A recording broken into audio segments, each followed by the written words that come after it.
بسم الله الرحمن الرحيم. السلام عليكم ورحمة الله وبركاته. داوديال كسو دوادا برامج كاران إذا كده يارين مناسبات شركة جولس تيليكوم كسو بندقي سيادة فورتشي يدورنك كلنا مناسبات لغسو دوين يمام الكعصوبة لوسو مقعابي شركة جولس قردو munaasabadan oo ay goobta soo caamireen dadweyne fara badan oo isugu jira dhalinyar haween iyo mas'uuliyiin kala duwan kuwaas oo bogaadiyay adeegyada shirkadu qiimo dhimista ku sameysay waxaana munaasabada ugu horeynba ka hadlay ku-xigeenka madaxa xiriirka dadweynaha iyo suuqgeynta shirkada Golis Jaamac Xasan Barre iyo madaxa xiriirka dadweynaha iyo suuqgeynta shirkada Golis Farceeda Qardho Maxamuud Cabdullaahi ayagoona ku dheeraaday faahfaahinta adeegyada shirkadu bixiso iyo qiimo dhimista lagu sameeyay adeega 4G shirkadda isgaarsiinta Golis Telecom Soomaaliya ee macaamiisheeda mar walba la wadaagi jirtay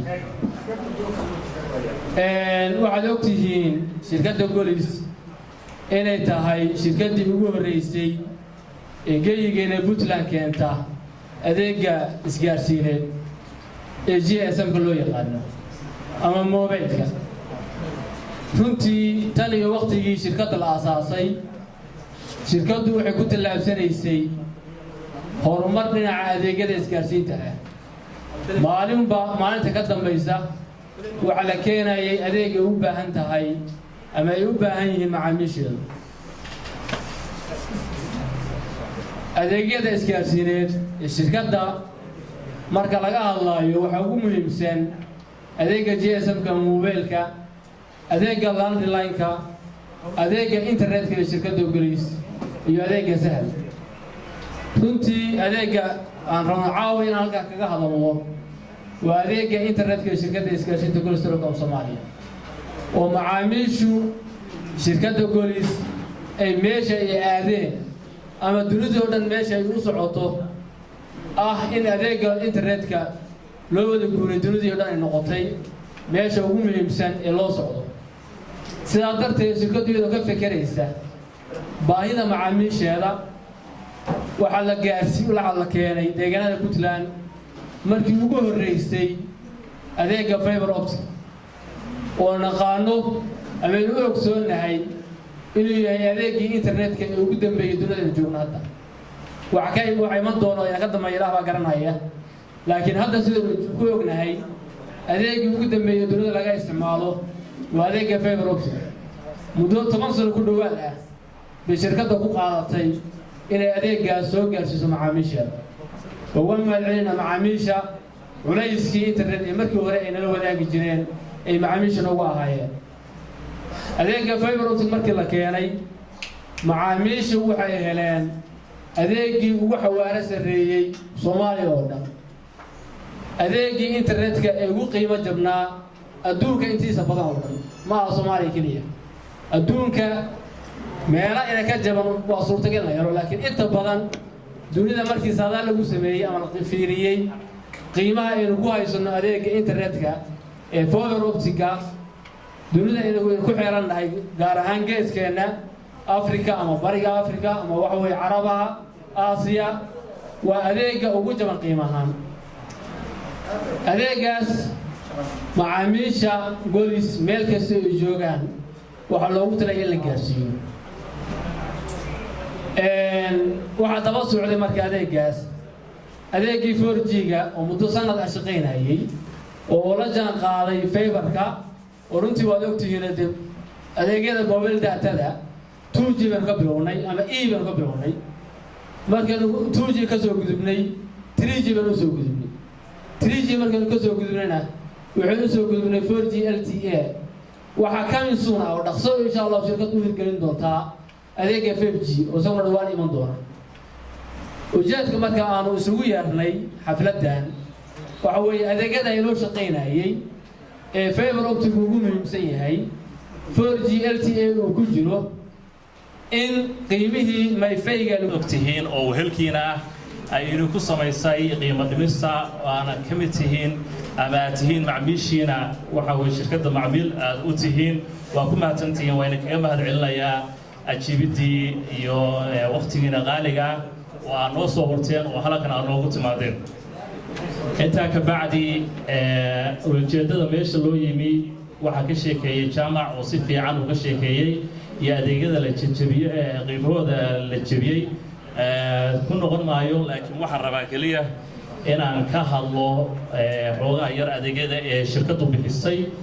iyo horay sida u ahaan jireen shirkadda ka hor haddaynu ku horeeyo nidaamkan ama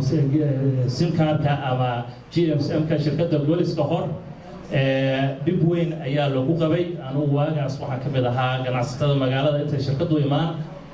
dib baanu ku qabnay waxaan noogu darnaa markaan boosaaso alaabta u dirsanayno waxay noqon jirtay inaan warqad qorno oo warqad baa qoraysaa warqadii baa qof usii dhibaysa alaab oo kale markaa boosto uga baahan tahay warqadii qofkii baa u tegaysaa kuma soo jawaabi karo waxa u baahnayd kuma sheegi karo waxay ahaayeen hadduu baa wax ka garan waayo sheegi hadduu waayo kuma sheegi karo marka hawshaas qofkii alaabtii hadduu waayo maca kuma sheegi karo waxay noqonaysaa wuxuu rabo ama wax kale inuu kuu soo dhiibo marka taas alxamdulillah waa laga raystay markii kaarkii ugu horeysay oo la qaatay Golis taas markaati baa ka tiin ganacsatadiin oo dhan inay isbedeshay oo ay noqotay mid ay ummadoo dhan ay ku faa'iiday oo ganacsigiina qayb uu ka noqday waa markii ugu horeysay oo shirkaddu timi ayaan ka hadlayaa baaba la dareemay oo waxaa kaloo jirtay adeega sahal markii la furay isagana waxa weeye baahi weyn oo loo qabay ayuu daboolay oo dee kuma soo koobi karo baahidiisa halkan keliya laakiin haddaa wax yar ka taabto bal waxaa ka mid ahaa lacagta xafidideeda oo lagu xafidayo waxaa kaloo ka mid ahaa oo ganacsato badan ku dhaafi jirtay in wax laga iibsado kaba soo qaad qof macmiila qofka u imaanaya qofka macmiilka markuu qofka u yimaado wuxuu haystaa $100 wuxuu rabaa inuu ama jajab loo soo celiyo lama heli jirin dib bay ku ahaan jirtay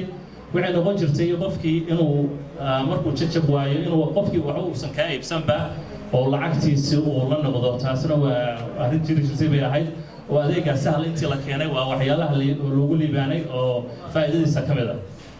waxa kaloo faa'iidadiisa ka mid ah nin maalinta ka shaqeynaya qolyaha gabeelasha soo ururiya oo korontada ka shaqeeya ayaa ii sheegay wuxuu yiri sahalka koor iyo Golis koor dib weyn baan ku qabnay guri kasta albaabkaanu ka qaraaci jirnay oo meel kasta waan mari jirnay hadda wuxuu yiri meel baan iska fariistaa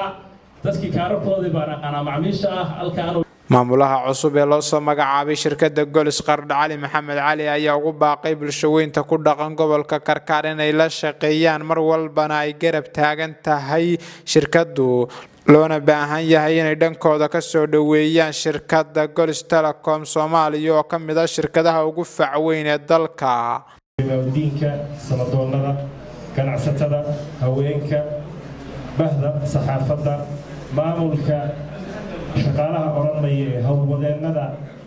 ee haliyada ah ee shirkadda Golis ee meel kasta ay joogaan waxaan ku salaamayaa ka soo qaybgalayaasha dhammaan waxaan ku salaamayaa salaanta islaamka assalaamu calaykum waraxmatullaahi wabarakaatuh salaan kadib walaal jaamac iyo xaamid labaduba waa mahadsan yihiin daahfurkaas walaal jaamac oo matalaya agaasima ku-xigeenka waaxda suuqgeynta aad buu ugu mahadsan yahay daafurka uu daafuray khidmada internetka qiimo dhimista lagu sameeyey waxaan rajaynayaa waxaan jeclahay in la isdhegaysto هذا اللي موجود على الوداع برنامج بختيار نصيب كان قفكي نصيب كيسو قال ما هلي الدور إلهي ذكي أي مسلي سنو ولا ريال شركة جوليس أساس كذي كسب بلا ولا بدي يكون إلا بدي إلى بانتا أو لا بدي يكون يسيد يتوقع إنه مرة إنه waxay ku fakaraysay maalinba maalinta ka dambaysa inay soo kordhiso adeegyo kala duwan baqtiyaar nasiibkii waa xogaa waana bushay laakiin insha Allah taala iska wada sajaabcayno adeegyadaasi markii ugu horeysay waxay ka soo bilowdeen taleefanka caadiga ah mobilka ku xigay oo adeegyadii ugu horeeyay oo la bilaabay ka mid ahaa waa ay soo socotay internetku bilowgii ugu horeeyay ee shirkadda waa uu jiray laakiin dheerayntan iyo speedkan hadda uu leeyahay ma uusan lahayn waxaa sidoo kale ku xigay adeegga sahal waxaan idiin sheegayaa adeegga sahal dowladaha Afrika ee uu ka jiro kama badna 3 ama 4 adeeg dowladda Kenya waan ku maqlay waxyaalaha runtii aan aadka ula yaabay waxa ka mid ah waxaan meel ku wada kulannay niman aqoon-yahan oo Suudaaniyiin ah oo caalamka meelo badan soo maray marka waxay aad runtii ula yaabeen khidmada sahal iyo khidmadan maxaan ku yiraahdaa lacagta lagu qaadanayo mobilka inay maanta Soomaaliya ka jirto yani Soomaaliya markii laga warramo in xoogaa burbur 30 sano uu jiray dawladdii dhexena ay maqnayd muddo dheer dadku waxay u qaadanayaan in khidmooyinka caalamka ka jira inuusan ka jirin runtii Soomaaliya waxyaalaha lagu amaano waxa ugu waaweyn waxa ka mid ah khidmadaha noocaas oo kala ah iyo taleefanada waxaayna dhankooda hadalka qaatay duqa degmada Qardho Cabdi Siciid Cismaan Dheere gudoonka waxbarashada degmada Siciid Maxamed Faahiye iyo nabadoon Liibaan oo kamid ah nabadoonnada magaalada waxayna diiradda saareen dhammaan adeegyadani waxtarka u leh bulshada 4G-ga runtii shirkadda Golis wax badan baa lagu bartay waa hooyadii isgaarsiinta weyn waxaan ku faraxsanahay caawa inay dhamaystirto ama soo bandhigto ama qiimo dhibis ballaaran ay ku samayso aaladda internetka ee 4G-ga runtii isgaarsiinta maanta wuxuu noqday waxyaalaha lala saaxiibay ama muhiimadda leh ama dhalinyaradu ay ku nooshahay laakiin inta badan waxa weeyaan qiimaha ayaa aad ugu qaali lahaa marka haddii caawa insha Allah qiimo dhis loo sameeyay waxa weeyaan si ballaaran oo mug leh baa looga qayb qaadan doonaa shirkadana waa u mahadcelinaynaa insha Allah aad baa shirkadda u mahadcelinaa mar kasta inay u danayso shacabkeena waxaan leenahay qiimo dhis waa samayseen laakiin ku dara qiimaha lagu shubanayo isna inuu jabnaado xilligan uu dheeraado taasi waa muhiim iyadana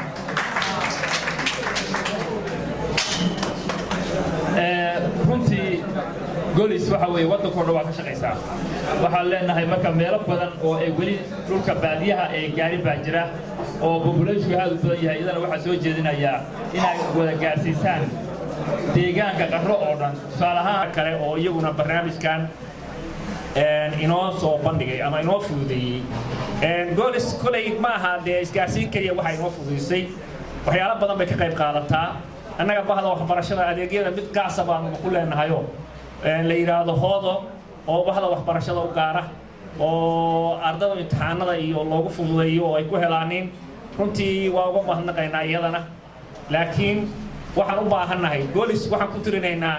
inay meelo badan oo waddanka markuu burburay ah kaalimihiisa iyadu ku aadan tahay waayo waxaan ku tirinayaa hantida ugu badan ee Soomaalidu maanta leedahay Golis iyo shirkadaha ka mid inay gacanta ku hayaan waxaan ka rabnaa marka shirkadaha iyaga isgaarsiinta kaliya ma aha sida inay noo fududeeyaan waxyaalo badan oo tasiilaada oo waddanku u baahan yahay ama ummaddu u baahan tahay waxa ka mid ah inay hal abuur sameeyaan warshado sameeyaan dhalinyarada maanta baagamuudada ay shaqo ka helaan waxbarashada oo ina fahamsiiyay ama ina baray macluumaadkan kala duwan ee Golis inoo soo bandhigtay oo adeegyada faraha badan oo kulli wada muntafaca ah sida adeega 4G oo kale ilaa nina wax aqoon oo wax barani adeegyada tan kama faa'iideysan karo waxna kuma faleene nimankaas waa aqoonta inoo sahlay oo waxayna baray sharaf iyo abaal bayna ka mudan yihiin waxa kale iyaduna mahadle shirkadda Golis oo runtii aan oran karo waa muntafac weyn oo Puntland shirkadaha ku yaal oo dhan ka noqotay muntafaca koowaad ka noqotay aad baan ugu liibaanay aad baan ugu hagaagnay aad bay noo dhaqaalaysay aad bay muntafac u noqotay hadeerna kaysay intii burburkii ahaa waxaan anigu ahaan jiray raadiyayste nin raadiye leh oo isgaarsiinta telefoonkii baan lahaan jiray waxaanu kala xaguli jiray lacagaha waagay timi annagu waxaanu nidhi war bela inoo timiye bahalkeen raadiyaheeniiba loo soo dhigtayoo culays baa layna saaray baan anagu markii islahayn laakiin xaqiiqiyan waxaan ogaanay inay tahay wax ka fiican oo ummadda aanu aad iyo aad ugu liibaanay waa horumar aanan annaga iyo wixii raadiyayaasha haystay wax la mida aanan samayn karin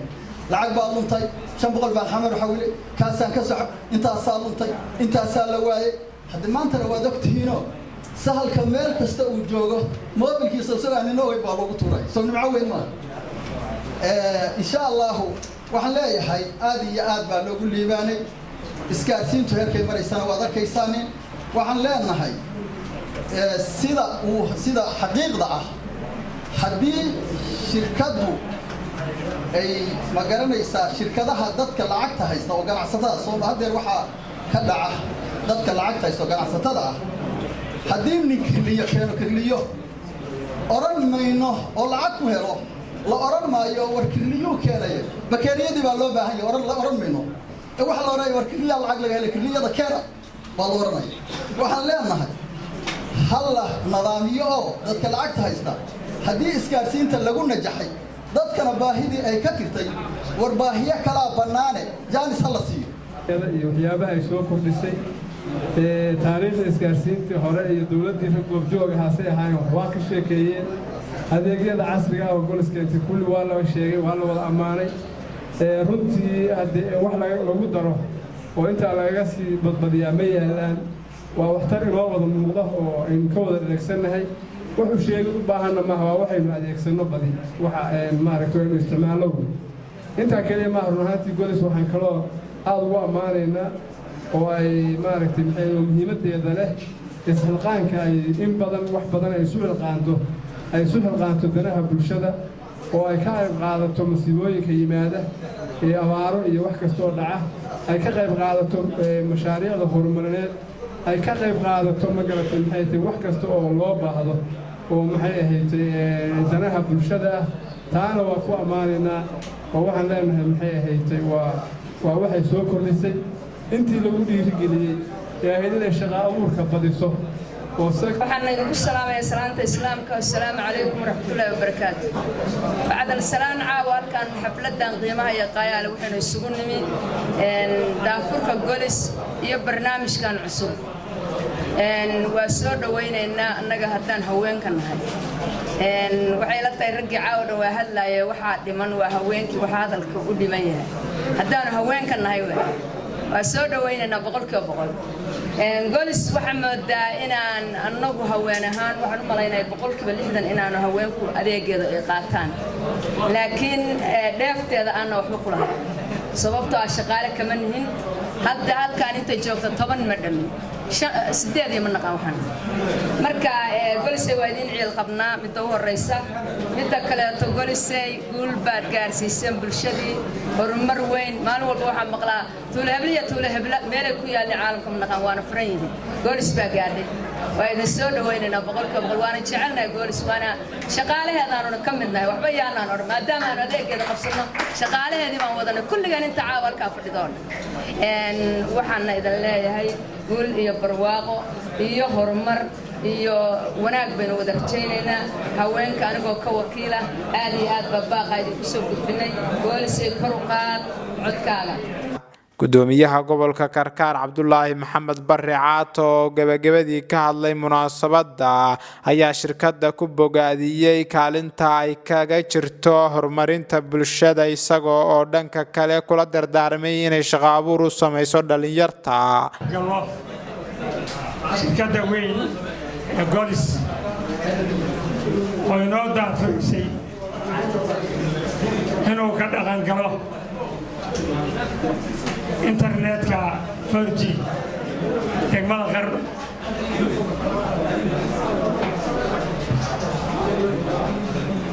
waxaan dareemayaa dadku inay aad u faraxsan yihiin haddii ay baktini aan nasiibkii qaarkood ku guulaysteen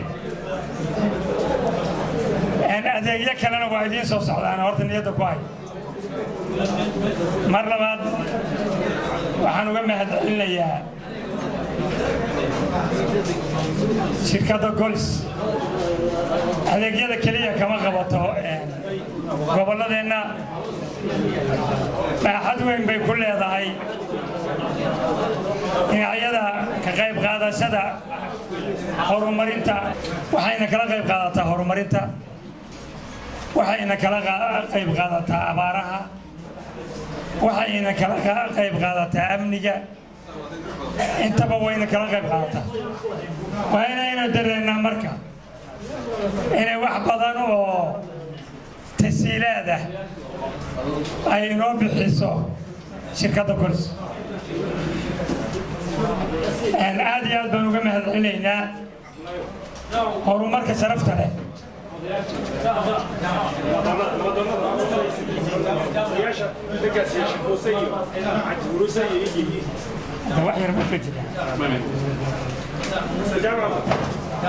waa hagaag daawadayaal waxaa inta inoogu soo dhammaaday barnaamijkii aan idinka diyaarinay munaasabadda Golis Telecom ay ku qabatay magaalada Qardho taasoo ay ku soo bandhigaysay adeegyadeeda barnaamijka intuu socday waxaad la socodsiinayaan anigoo Aadan Cabdullaahi Dagaarshe intaan barnaamijkan mid la mid ah ku kulmi doono waxaan idinkaga tagaynaa assalaamu calaykum waraxmatullaahi wabarakaatuh